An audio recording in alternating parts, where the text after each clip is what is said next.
ఆత్మకమైన cancer screening bus opening జరిగింది.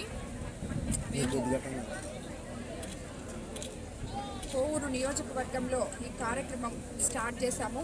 ఉచిత cancer screening మహిళలకి 35,000 భయపడిన మహిళలు, అలాగే పురుషులు ఓరల్ క్యాన్సర్కి, మహిళలు మెమోగ్రామ్, బ్రెస్ట్ క్యాన్సరు, సర్వైకల్ క్యాన్సర్కి 3 టెస్టులు ఈ బస్సులో ఉన్నాయి.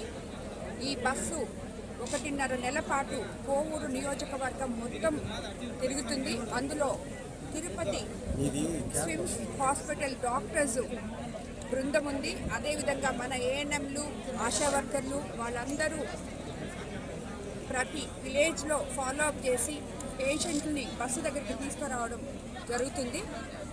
వాళ్ళందరికీ టెస్టులు చేసి తిరిగి వాళ్ళకి రిపోర్ట్స్ కూడా ఇవ్వడం జరుగుతుంది వాళ్ళ ఫోన్ నెంబర్ల ద్వారా.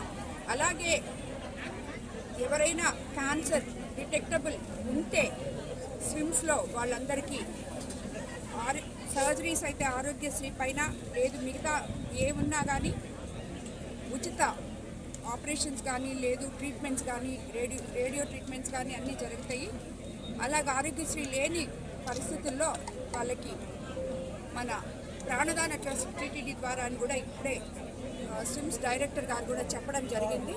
అండ్ ఆల్రెడీ ఎవరన్నా క్యాన్సర్ ఉండి బాధపడుతుండే పేషెంట్స్ కూడా వచ్చి ఇక్కడ ఈ బస్ దగ్గర ఎన్రోల్ చేసుకుంటే వాళ్ళు స్విమ్స్కి వెళ్ళి ఉచితంగా వైద్యం చేయించుకోవచ్చు అని చెప్పి మిమ్మల్ని అందరినీ కోరుతున్నాను. కాబట్టి ఈ అవకాశాన్ని కోవూరు నియోజకవర్గంలో ప్రతి మహిళ ఓరల్ క్యాన్సర్లో, అదేవిధంగా పురుషులు అందరూ కూడా పాల్గొని దీన్ని సద్వినియోగం చేసుకోవాలని చెప్పి మిమ్మల్ని అందరినీ నేను కోరుకుంటున్నాను. అదేవిధంగా ఈ కార్యక్రమంలో ఆశా వర్కర్లకి, కార్యకర్తలు, వైద్య కార్యకర్తలు, అదేవిధంగా ఏఎన్ఎంలు వాళ్ళందరూ కూడా సహకరించి పనిచేయాలని, అదేవిధంగా ముఖ్యంగా కోవూరు నియోజకవర్గంలోని మా తెలుగుదేశం నాయకుల్ని, కార్యకర్తల్ని, బీజేపీ నాయకుల్ని, కార్యకర్తల్ని, అదేవిధంగా జన సైనికుల్ని కూడా నేను కోరుతున్నాను. విలేజెస్లో మీరు అవేర్నెస్ చేసి వాళ్ళకి తెప్పించి ఈ ఆశా వర్కర్ని,